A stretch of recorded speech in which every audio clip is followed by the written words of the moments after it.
And welcome everybody to the Planetmullins Podcast. I'm your host, Rob Mullins. And today I've got a fantastic guest with me who's one of the local legends in Venice, California, in the club scene, as a recording artist, as a music teacher, as a public figure, and as a character. He's a very interesting fellow. Yeah. Please join me in welcoming to the show Vinnie Caggiano, Eclectic Guitarist. Hey, Vinnie. Hi, Rob. It's great to finally meet you. I heard so much about you, man. Hey, before we dive into this plethora of things that we're going to talk about today, I have to get my commercial in. So, bodyrejuvenationcandles.com is sponsoring the podcast today. Candles with a purpose to emit light and to moisturize and rejuvenate the skin as a lotion. Incredibly therapeutic for dry skin. And I've used these for, skin problems that I had in my hands and stuff, and they are amazing. It's a bit of a trippy concept because you have to melt this candle wax and then apply it to your skin. And then then you wash it off, and after repeated use, you'll notice like a great improvement. So that's a brilliant concept. bodyrejuvenationcandles.com is sponsoring today. So Vinnie, I got to ask you to start off, how did you get the title of Eclectic Guitarist? Because it's a play on words, and I noticed you're really fond of those, like Vin Cognito, and Eclectic Guitarist and stuff. So how did you come up with that nickname? Was it something you came up with, or did the community give it to you over time, or how? No, I that's my branding, and basically I came up with it myself. Nobody gave it to me. The name people gave me as a guitarist is a jazz guitarist, which is interesting to me, and we could talk about that later. But Eclectic Guitarist, basically, it came out like I started building my website back in 2003, which is now deprecated, and I have to rebuild it. So. It is what it is, but basically I wanted some sort of branding, and it just popped into my mind, upon an electric guitarist. But it's also a real world thing. I am an eclectic guitarist, and that comes through like a really kind of winding road of history, Well, I had in doing the show prep for today, I learned something about you that I hadn't known about, which was that you are really into African music. And that you had joined some African bands. Tell me about that. It's one side of you I don't know anything about. That's all part of the winding road. When I moved to Manhattan, I'm from New York originally, brought up on Long Island, and I was starting to go into the city, and I was meeting a lot of people there, and I met this wonderful guy. So he's like a soul brother to me. His name is Gordy Ryan. He was one of the lead drummers for, you might not know his name, but he's actually big in certain circles. His name is Babatunde Olatunji. Oh, yeah, I know that name. And he was a master priest, like a master kind of shaman, as well as a drummer. An amazing character. I could tell you stories, man. Anyway, through my buddy Gordy, we started a band together, straight, cover band and everything. But then he got me to jam with Olatunji, and I began to dig more and more and more African music. It's not harmonically interesting necessarily, but rhythmically, it's, very sophisticated stuff. So I got into that. When I moved to LA, it just like fell into my lap. I got involved with two African bands, Ayo Adeyemi on one hand, who did like African high life style, and this guy Slide Degbos, who was a keyboard player that was schooled at the Conservatory of London. Wow. He knew his stuff. And it was a guitar player's dream. You know how we all love to turn up too loud and play for too long, right? One thing about Africa is they're not anal retentive. They really aren't. This guy would like me. We'd play over at the old St. Mark's. Okay. Venice, yeah. And he let me take 10-minute solos and stuff like this. So it was a guitar player's dream. Wow. Well, the way that the context that I met you in is we met through a mutual Venetian, Stan Behrens, the harmonica player. And Stan had told me about you. He said, you got to meet this local guy, Vinnie, who's playing over at, Danny's Venice. And he's asked me to come sit in and do a few gigs with him. He's playing on Thursday nights over there. So I came in and checked you out. And what a great night that was. Yeah. yeah, it was just, amazing because you have like a presence and a vibe and, this whole character and style about you. And you were playing with some sort of a technical device that was providing all of these background chords and things. And then you were just shredding these ridiculous lead lines over the top. I mean, what is that device that you use and how does that work? Yeah, that's a looper. I have a dedicated looper. It's not a computer like laptop. It's a stump box basically. Okay. And of course it records, say, a chord progression, and then I get to jam out with myself. But it became an art form. For a while I was playing at a place called the Novel Cafe, and I was using digital effects along with it. Wow. Because part of my history is actually classical. Even though I don't play classical guitar, I wanted to be a classical composer. Oh, wow. In my early days. Mm-hmm. So I love the idea of counterpoint and using different colors, and I got to explore that with the looper and the digital effects. So I do all sorts of far out things. Like I had a 20-minute version of Ravel's Bolero, and I do what Ravel did. I changed the colors every time it came around, and I'd make the colors a little bit bigger and a little bit bigger till finally at the end it was all out shred guitar, big, yeah, it was a big hit actually when I played that one. Wow. Yeah. So, with all these different kinds of music that you do, it was fun for me last year, possibly maybe it was the year before, to get the call from you to be the keyboard player on your latest album. Oh yeah, Razzmatazz, yeah. And tell everybody a little bit about your record. Yeah, my first record came out of digital looping, and that was, for all intents and purposes, that was a live record. It might as well have been, There was only one song we did overdubs on, but the rest was all me just doing looping, because it has so many layers, it works, Mm-hmm. That's my favorite record of the two I have out, because it's really more artistic. It's more about showcasing my guitar playing. Razzmatazz was about my composing. I had so many songs, and I just wanted to get them out there in the world, Mm-hmm. And we had already been playing together, and you so graciously came by and helped us out, played piano, and you killed it.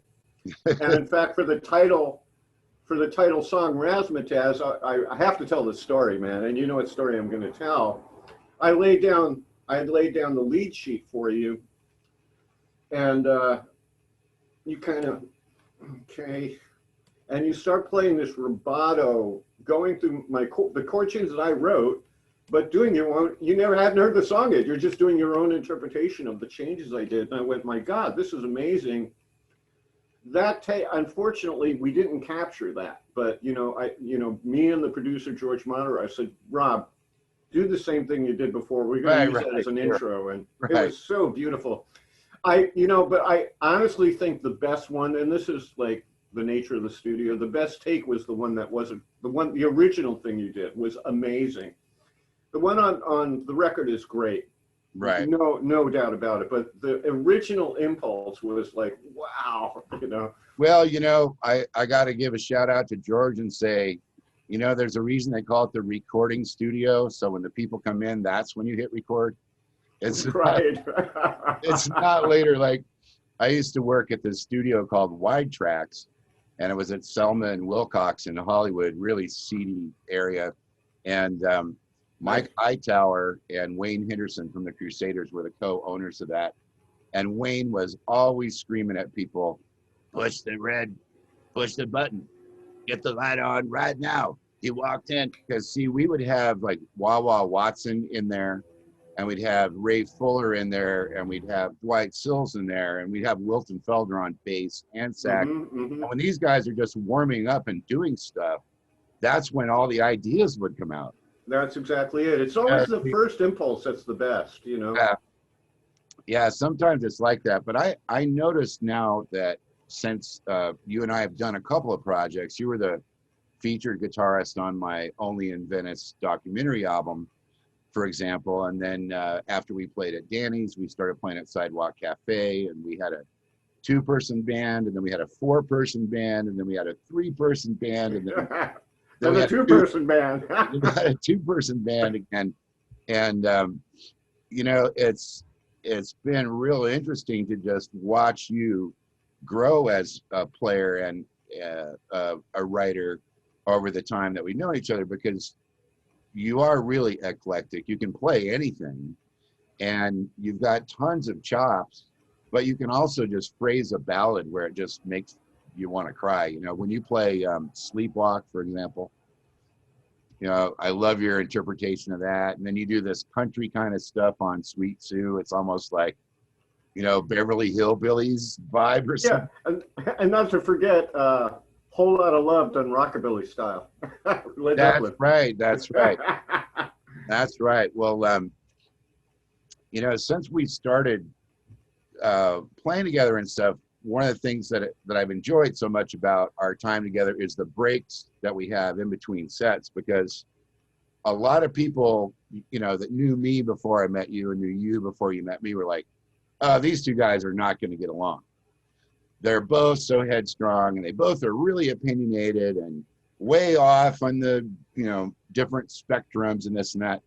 And what's been funny about it is that since I came in as a support musician for you, I think that leveled the playing field in the beginning, because I didn't come in as Rob Mullins, Grammy-nominated jazz piano player. I came in as the one-armed drummer and playing the keyboard, bass, and, you know, a half of a drum set at the same time. But the discussions that we've had about everything going on in the world have been amazing. And you know, I was reading your epic interview with the Venice paparazzi, which everyone should just go check out. Type in Vinnie's name, and that big, huge feature article on him will show up. And one thing that impressed me, that is also common between us, is that we don't like conflict. We don't like war. We don't like government interference in our lives and our affairs. And I mean, how are you feeling about this current world situation? We got the virus going on, and then there was the looting, and there was the protests, and the politics. Now there's going to be an election. Like, let's dive into some of that. Yeah. Oh, wait. Some of the local color, you hear that? Right off Speedway. Now, okay, right off Speedway, people drive by and blast hip hop, you know? That's okay. That's Venice, man. Right. You know. Yeah, well, you know, I'm almost afraid to touch on that subject of like what's going on, because if I stated what I really felt about things, I'd be called the derogatory term a conspiracy theorist. And I consider myself like a bullshit detector more than a conspiracy theorist. You know, the way things are today, if you say something like, I question what the mainstream media is saying about COVID-19, then you're immediately a Trump supporter, you're a neo-Nazi, you know, it's like crazy the way people just put you into a box. Yeah. You know, obviously I don't fit into that box. I'm more liberal than I am conservative. I've always thought of you as being more liberal, but what's been interesting about our relationship that I think would be just something I should point out to my viewers and to your fans that are watching is that we have really different opinions about certain things, but when we are talking about them, we're not being judgy. Like, you know, you could say something to me like, well, somebody thinks I'm a conspiracy theorist, and I would say, okay, well, why? And then you would explain it to me, and I would say, okay, well, let me think about that. Let's go play the next set. This is how things should happen. I mean, because the rush to judgment is the biggest problem I see. I mean, I have a friend of mine who this was about 4 months ago, Facebook friend, and this was when Trump had said something about drink bleach or something. Right. Okay. Yeah. And so on one hand, you know, I talked to my drummer Liam about that, and he said that was the funniest joke I heard all day. Like, because obviously Trump was joking, but this other friend of mine went on Facebook to defend what Trump said without even watching the video. And man, her phone lit up, like her family was kicking her out of the family. And then she was going to be kicked out of the church. And then her boss at her main gig called up and said, well, this is horrendous. And and people are unfriending her. Like, and why? Like the touchiness, it's like everybody's on their last nerve being judgmental towards others. And that just sucks, man. You know, it's ironic you say that, because I just posted on Facebook saying that to have a knee-jerk reaction, well, I won't even say knee-jerk reaction. When a person reacts immediately with outrage, anger, judgment, right? That's a much, much easier path to take than being compassionate, understanding, and loving. Listening. Yeah, you know? It takes effort to be that way, to like accept and allow, you know? Right. And I got into a thing with my own cousin who I love dearly, and she is such a radical liberal. Like, you know, she was posting things on Facebook like Trump should die and all this kind of thing. And I don't trust any politician. Not a single one of them. Not since Kennedy. Right. So yeah, sure. You know, well, I don't trust them. You know, what I try and explain to people about my own view is that you've got this whole wide spectrum of all of these different views, but ultimately all of the government, all the government is corrupt. Like it's not like the Republicans are blameless and they're wonderful. The Democrats are blameless and they're wonderful. Like there's, you know, skeletons and the swamp and all that on both sides. It's just, you know, and here's the funny, man, is that when people want to uphold other people to a certain standard, you know, and I grew up in the Baptist church. I mean, we were about as fun as you could be, but it was judge not lest ye be judged. And he who is without sin cast the first stone. And why do people expect every person to be exactly perfect all the time? Like, none of us are.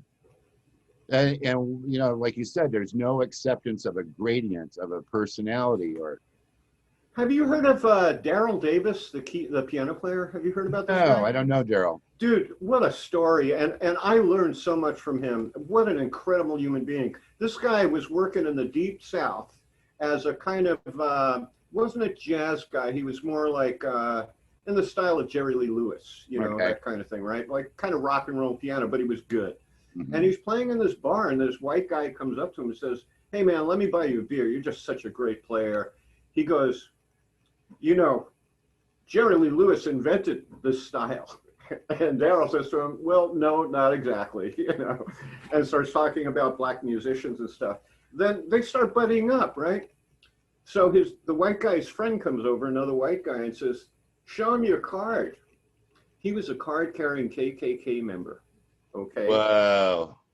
And Daryl, you know, he's one of these guys who has the ability not to knee-jerk react, right? So he just kept charming this guy. They wound up being great friends.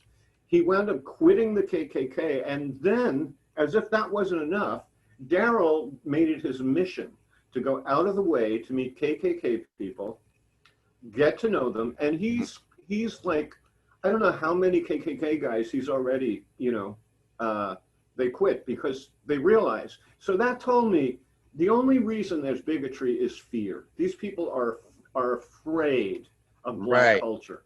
Yeah, well, right. And fear is how the, you know, everything is presented to us in the media.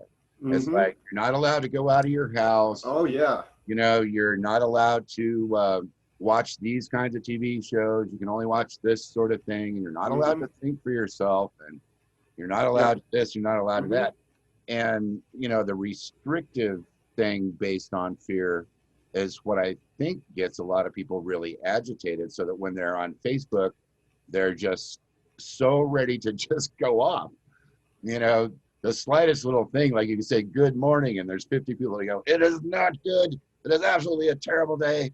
I hate you. Mornings are bad. then you're just like, whoa, man, just please, everybody calm the F down, and how interesting that your friend took the time to hear the other guy's viewpoint.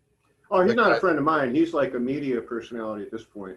Oh, wow. Well, yeah, but it's just, I mean, that's just so great because when you knee jerk react and I want to get into your guitar teaching too, because you're like the god of California guitar lessons and stuff.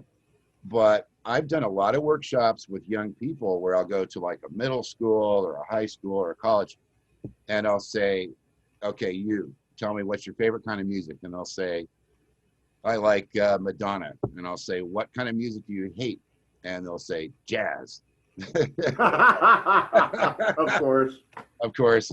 And then I say, well, why don't you try giving jazz a chance? Or if you're a classical person, why don't you try giving reggae a chance? And why don't you study it? Let's try and get an entire, like a whole picture about it. Because I hated country music, for example, and my dad listened to country and he hated jazz. Right. And, he would be playing this country stuff and I'd just be going, man, is Johnny Cash ever going to get off that low E string? Is he ever going to get off playing that low E string? I'm so sick of it. And then over decades of time, I became a fan of country music because I realized, it's about the stories. Like, Right, exactly. It's not about the music necessarily. It's more about, it's not about the, E13 plus 11 chord going to A7 flat 9. But, you have a pretty good thriving teaching business there. I guess you're doing it all online now, but how did you become interested in teaching and become a music teacher? Yeah, well, a long time ago, I figured out that I'm not going to make a lot of money from performance, as a musician, either you make it or you don't. Either you're rich or you're poor. That's just the way it is. You're not going to, that's just the way it is. So I decided early on, I started teaching when I was 21. Mm-hmm. And one of my very first students was about 16, 17, and he'd already been arrested for breaking and entering and just causing havoc, right? Uh-huh. I started teaching him Led Zeppelin and stuff from Rocky Horror Show, that thing, and right. I just started teaching him the things he would love to learn. About 3 months later, his mom. See, this is why I kept teaching too. It's more than just making money for me. The mom calls me up 3 months later and she goes, Vinny, I have to thank you. And I said, for what? And she goes, ever since he started learning guitar, he just hangs out with his friends in the basement and they play all day and they have a great time. And he's not doing anything, that gets him into trouble. So. All right. The second-degree murders and the burglaries stopped after 4 lessons. I don't think he went that far. He might have, but. But you know what I say? What we say about country music? Yeah. This goes back to the eclectic guitar thing. I've done country sessions. I've done jazz sessions. I've done funk sessions. I've done, you name it. I've done thousands of hours in the studio for people, even African, and look, the universal scale is a pentatonic scale. So I don't get when a country guitarist says, oh, I only play country guitar, or a jazz guitarist says, oh, I only play jazz guitar. It's like, well, wait a second. It's the same freaking scale. It's just the way you intonate the scale that's slightly different. Right. Now me, I'm lucky. I'm like this weird musical chameleon. Like all I need is a little bit of exposure to a kind of music, and without technically sitting down and learning, I could fake it. Like I was doing a lot of what I call fake gypsy jazz for a long time. That was the thing I was doing because I got it. I understood it. When I heard Django and I heard the contemporary gypsy guys, I heard it, and I said, oh, I could fake this. Harmonic minor scale. They love minor keys, minor 6 chords. Okay, I'll do that, So this is why I don't get like people just specialize. If you could play one form, you play another. It's what it's like. It's like can I understand the English language if I'm a New Yorker and somebody's from the South? You damn well bet I can. you know, somebody's from the South, so they have a drawl. If I learn that drawl, then I'm really kind of locked in. Well, it's easy to fake the drawl. That's the same way with music. Right. Well, you know, it's interesting because we're close to the same age, and I grew up with a lot of television shows that were pretty crazy, and one of them was Hee Haw, and that I remember show, Evo, yeah. that show had the mostly country music, but they had like Buck Owens was on there, and I think Mel Tillis and Merle Haggard, and I was watching one of these guys one day with, you know, this silly straw hat on and the suspenders and this and that, sitting on that set that they had designed to look like a farm, and he was just playing the bejesus out of this banjo at 100 million miles an hour. Yeah, right. And all you would have to do was just, you know, put a ride cymbal to that, playing the jazz beat, and it's jazz. Mm-hmm. You know, and if you change the bass Right. and to make it a walking 4/4 instead of a 2-beat, Mm-hmm. it's jazz. And if you do it in halftime over a drum machine, it's hip hop. And see, Exactly. the things that guys like us really know. And what's funny with me in my teaching world, because I teach any kind of music people want to learn. And, you know, sometimes these kids will come in and they got the big, giant, freaking purple hair, and they got some bolt through their nose, and they've got, you know, tattoos going on in this. You know what they're looking for, yeah. Uh-huh. And you know, I say, what do you want to learn? Because we're similar in that way too as teachers. The first thing to do, establish common ground with your student on the music that they love, because they're gonna want to learn to play them. You know, you can't use that approach of, well, we're gonna do Czerny and we're gonna do Hannon, and everybody's, you know, is 250 years old and been dead for, no. So, but then I would reach them through that, and then over time try and convey that the lifestyle is not necessarily important to be a good musician, because those guys, I mean, like Glenn Campbell. Okay, let's take Glenn Campbell. He's one of my all-time favorite country / pop guys. That guy was a killer jazz guitar player. Like, ridiculous. And he was in, you know, almost like a double identity. Like, he would be doing all of these recording sessions playing this amazing jazz stuff, and then he would go record Wichita Alignment. You know, as two completely different separate careers. And it was many, many years later I found out Glenn was, you know, deep into the session world and playing all of these amazing jazz riffs and stuff. And even Liberace is another example. He had this shtick with the, you know, the candles on the piano and all the jewelry and the Vegas. That guy was a great jazz player. Yeah, I bet. But, you know, he didn't try and make money playing jazz, which is, I think, where I went wrong with my life.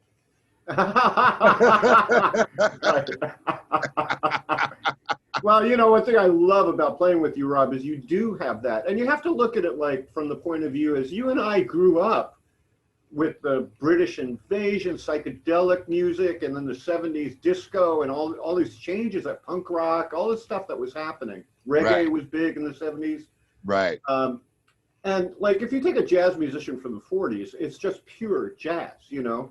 They take the pop songs of the time, but they were written by composers that knew their theory, you know. Right. But then you get this rock and roll thing that happens, and it gets sophisticated. You know, you get to the Beatles and stuff like that. Or even the Doors, one of your favorite bands, right? You take a song like Touch Me, the modulations in that are insane. This is great writing. This is really writing. The writing is incredible. And, you know, I remember having 2 albums that I got when I was about 9 or 10 years old. And the first one I got was the Doors debut album. And the second one I got was Buddy Rich, big band called Big Swing Face. Yeah.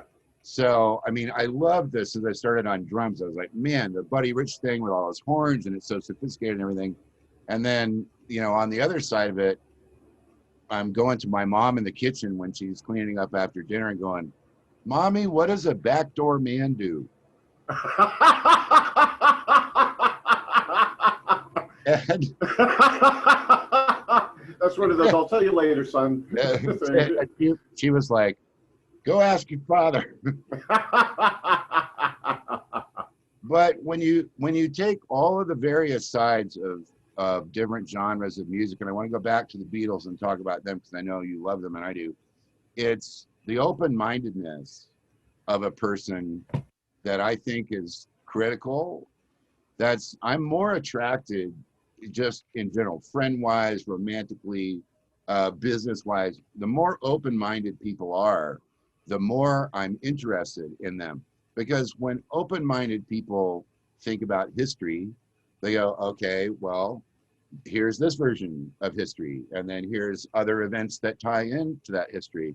Then let me devil's advocate all of the history and look at it from a perspective of a group, or look at it as a perspective of the media trying to write that history to control something or whatever. Right. And then you end up, and my dad taught me this, he says, be circumspect.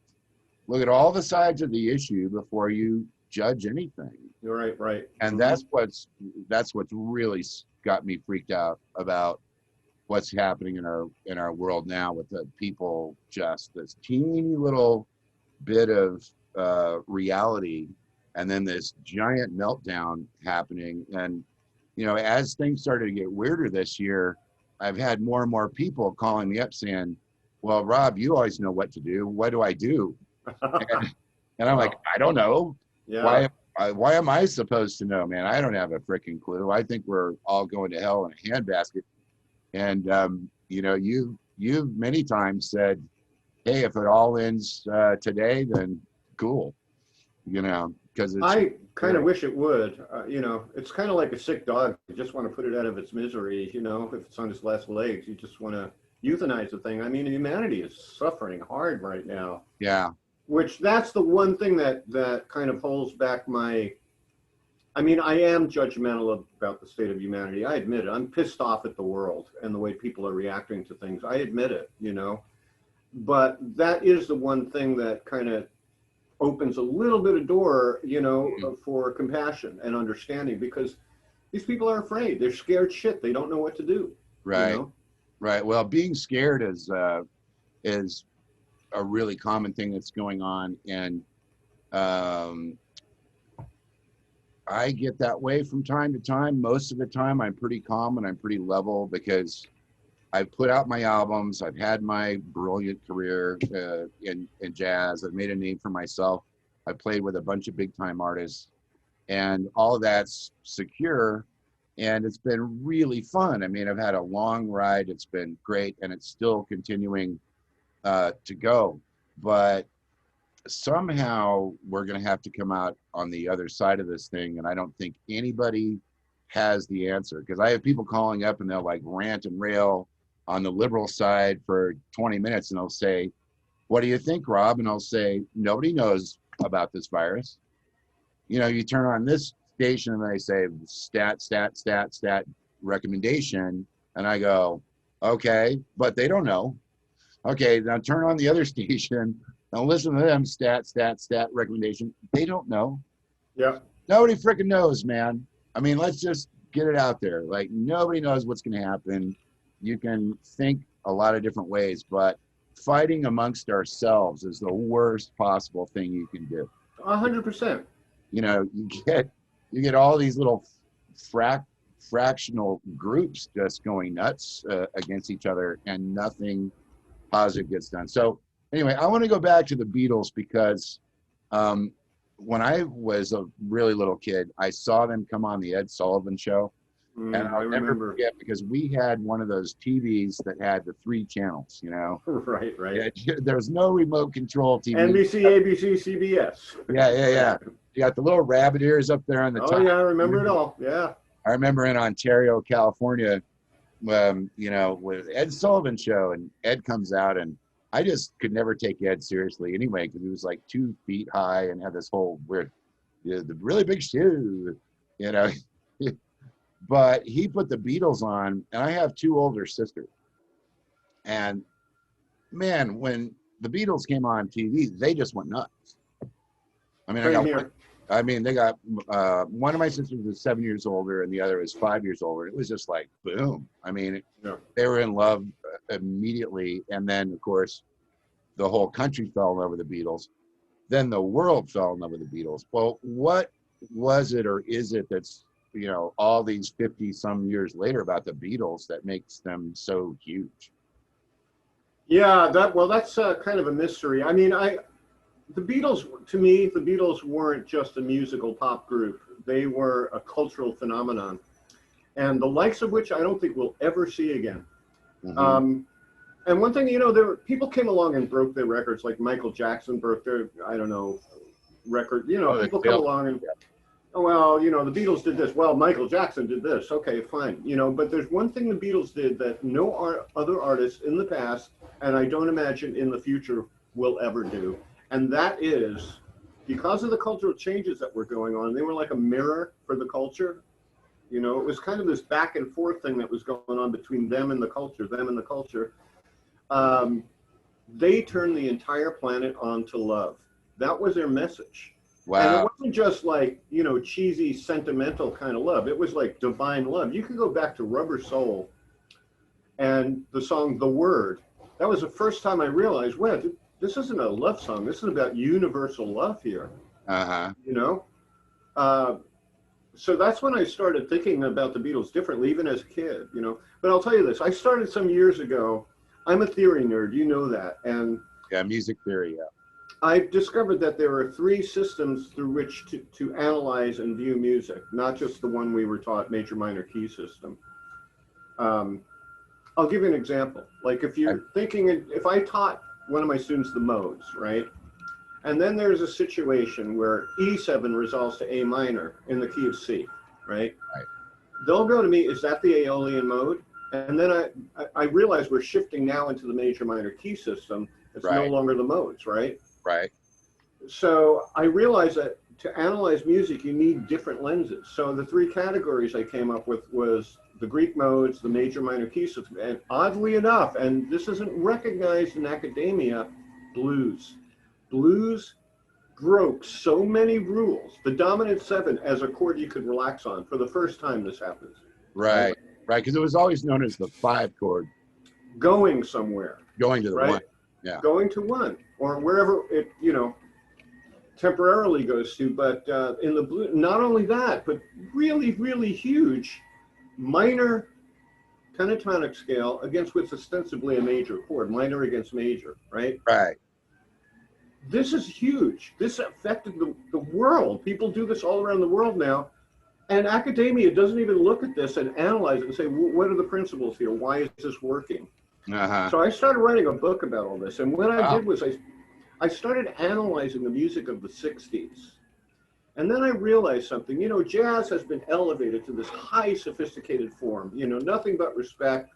Most jazz musicians will think, well, this is the highest form right now we have in the West. This is one jazz guy, I forget who said it's the classical music of America, right? Right.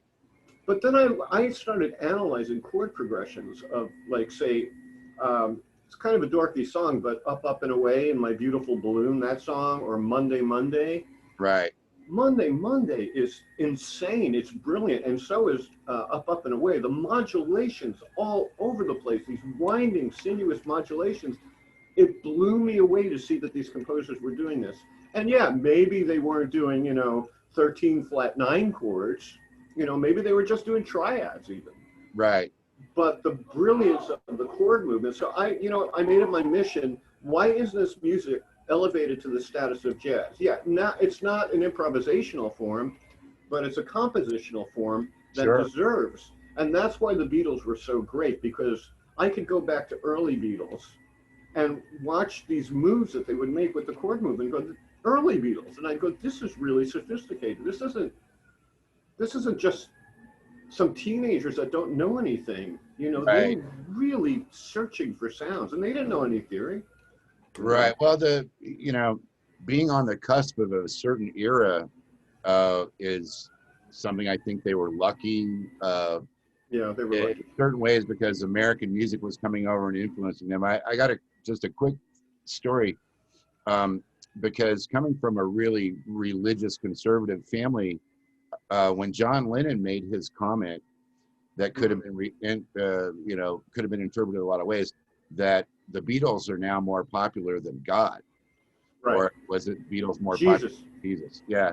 So when my mom heard that, she took Hard Day's Night and Rubber Soul, and she turned the oven up to 450. Oh, no. And she put those albums in the oven like a pizza. And that was the end of those two albums. I mean, she melted them because that made her so angry. And, the Beatles didn't push a religious agenda, but the universal love carried through everything that they recorded. I mean, all those albums. And do you have a favorite album? Because mine is Rubber Soul. I mean, Rubber Soul is awesome, man. It really is a beautiful record. It really is. I have a book called The Enduring Beauty of Rubber Soul, Oh, wow.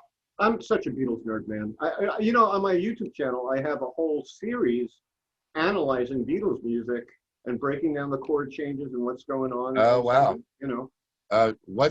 Tell everybody the name of your YouTube channel. Oh, it's youtube.com/Vinnie Caggiano, like incognito with a V. Maybe you can put it in the show notes. I'll give you the link. Okay. And I have a whole series. The book I was writing called Fragments of Infinity, all about the three systems in music theory and my perspective on theory, which is not, over and over again, I'll teach something to my students.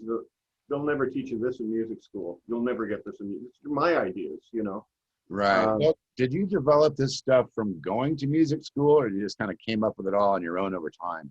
Well, I went to jazz school, and I went as a composer. I wanted to be a composer.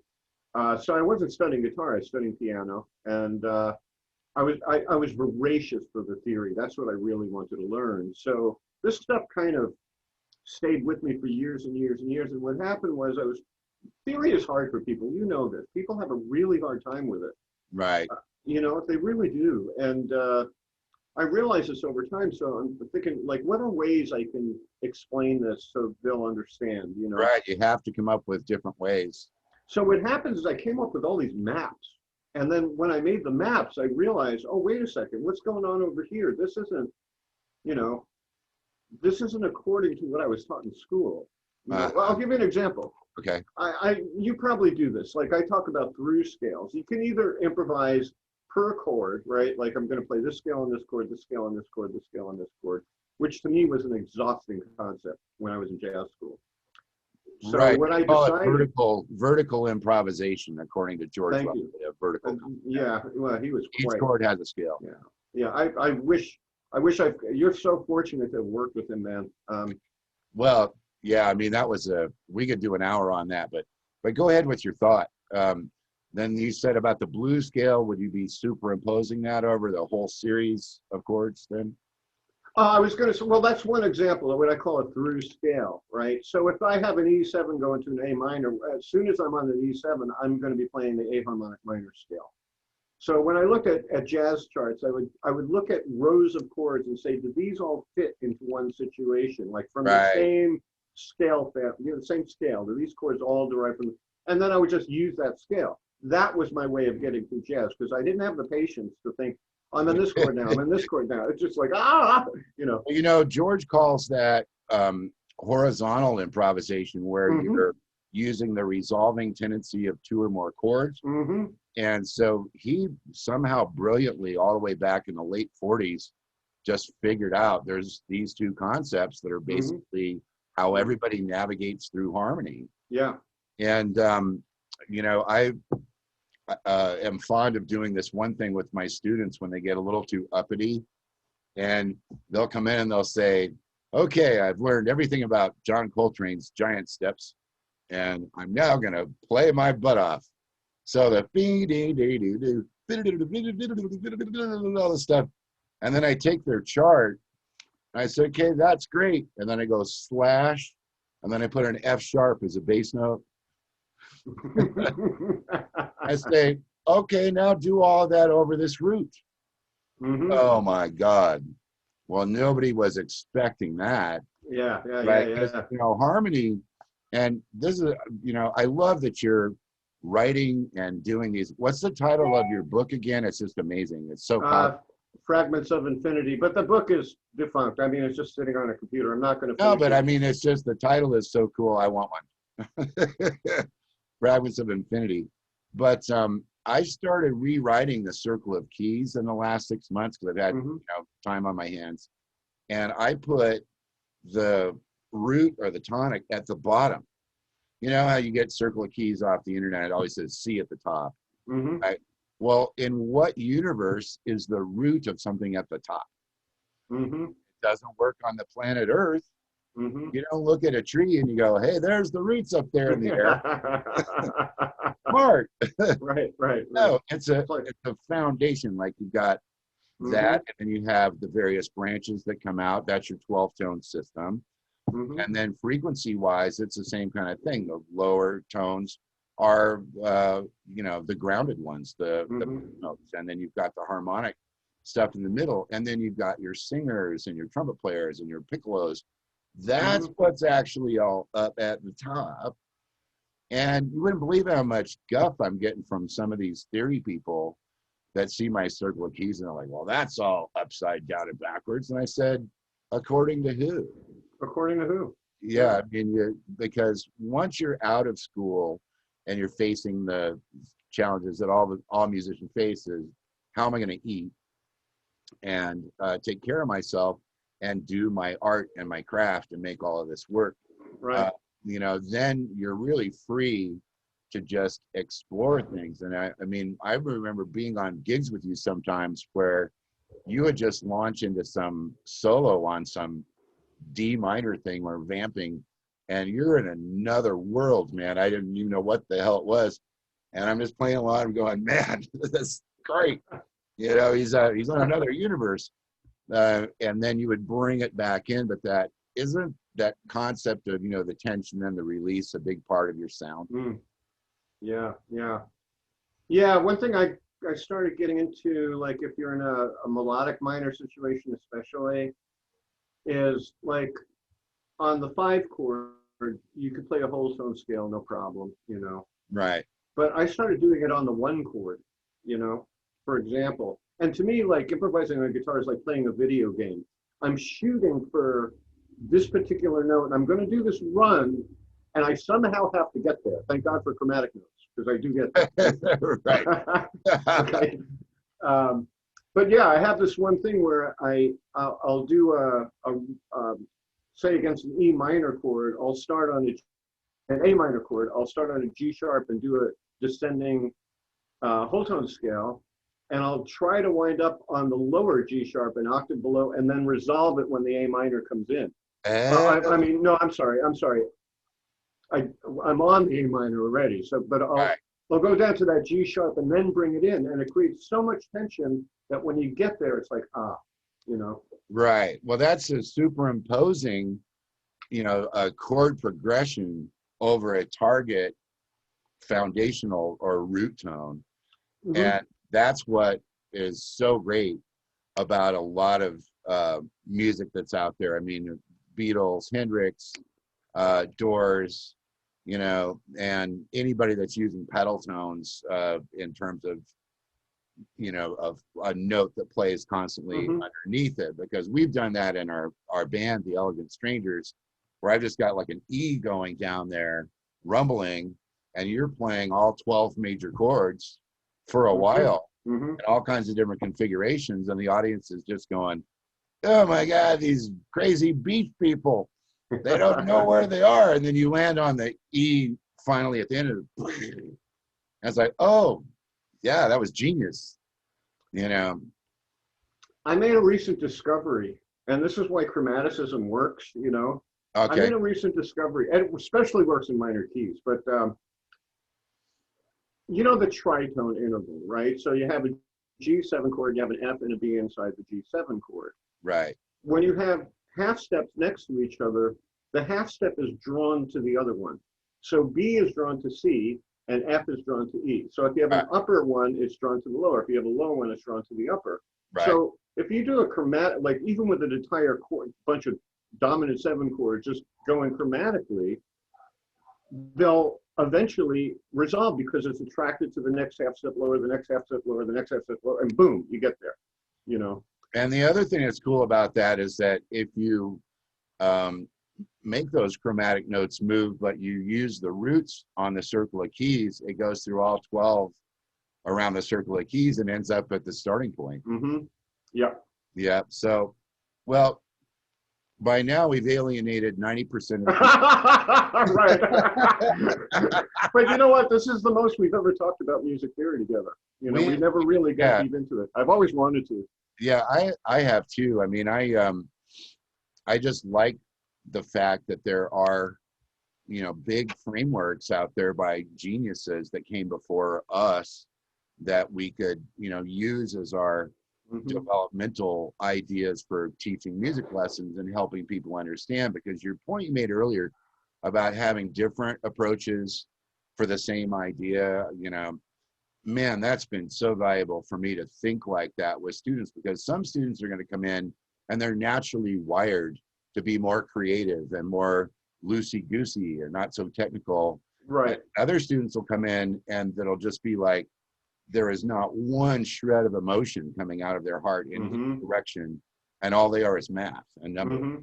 And so trying to find, you know, ways to reach all of the different personality types out there, I think is really an art as a teacher. And I've talked to some of your students and they're all pissed off. No. Yeah, as well they should be. As well they should be. Well, we're getting to the about the end of the hour here, Vinnie. So I can't thank you enough for coming on my show, and I hope we get a chance to play more and talk more in the future. I mean, you're a Venice celebrity, and you'll always be a famous guy in my book. And you know that I love the heck out of you and playing with you. And if you have any advice for the people out there about anything, you know, world-wise or musically or anything you want to say to wrap up. Wow. Wow. That's a huge question. Well, I'll go work with a body rejuvenation candle for a while and come back and give you time to think about it. By the way, that's a great concept they have there with those candles. These things really work, man. I have one right here, but it's really hard to, because of the way that the screen works, it's really hard. Oh, I see. Yeah. Right. It disappears. It disappears in there, but there we go. Oh, there it is. Yeah, there I can see it now. When it's real close. Yeah.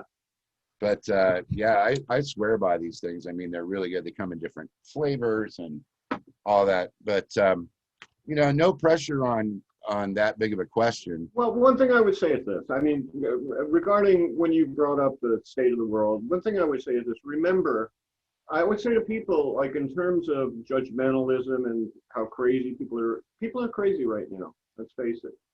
I would say this. Remember that it's easy.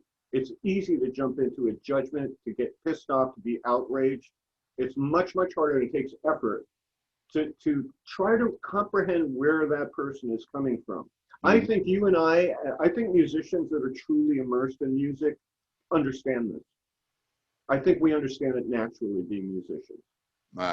You know, I found that really truly immersed musicians think in a different way than most people do. Right. You know, because why? We're trained to listen. And that's the key thing, you know. Wow. No pun intended. Well, that's really, yeah, I get it. I think that's a great way to wrap up, because you know, for years and years and years, I remember my mom telling me that, saying, you know, the key to keeping everything going is people have to listen. And, you know, that's, and part of the reason people have trouble now is that we're in this hurry up digital universe, and listening takes time. It takes a lot more time than punching someone. And then, you know, listening and thinking about things and trying to meet people somewhere, you know, halfway in things, instead of just, you know, that rush to, okay, now I finally have something to be really mad at. I'm going to go on Facebook and type for 8 hours of all this hate and all this vitriol. And man, you probably see it too. About once a week, I post on my Facebook, I've just been offline for 6 hours, and it was awesome. Yeah, right. I started doing that. I used to be addicted to Facebook, and now I'm taking these long breaks away from it. Yeah, it's really great. It's just a scoop out of negativity too. Yeah, I know. Well, anyway, so okay, folks, he's got a couple albums out. He's featured on my project called Only in Venice at onlyinvenice.com. He's got what's the Loop album title of that? It's called Loop du Jour. I think you can find it on iTunes. Loop du Jour, and then Razzmatazz. Razzmatazz, where you're featured on that record, so especially the title song. And then your YouTube channel is youtube.com/Vincognito. Yes. And yes, of course, indeed. Vinny's on Facebook too. And if you don't know Vinny, or you haven't seen him on Facebook, he has a knack for finding the wackiest, most hilarious stuff of anybody that I know. Like anytime I log on and I see something from him, it's always just got this sense of humor and this kind of. You know why nobody could argue or get mad at something that makes them laugh? That's why I do it. It's like, okay, I'm not going to take a side, but I'll post this really funny image of it. Well, you posted one recently that was about numbers, and and it was like, what were they? It was like 3 numbers. It was like, it's like the scariest number. I'm 1984. I'm the scariest number, and then Y2K comes and says, I'm 2000. I'm the scariest number, and then 2020 comes and it says, ha ha ha ha. Yeah. Hold my beer. Hold my beer. All right, thanks, my friend. I'll see you around the boardwalk or see you soon. Over at Groundwork sometime soon, bro. Have a good one. All right. Take care. It was a lot of fun, man. You too. Bye.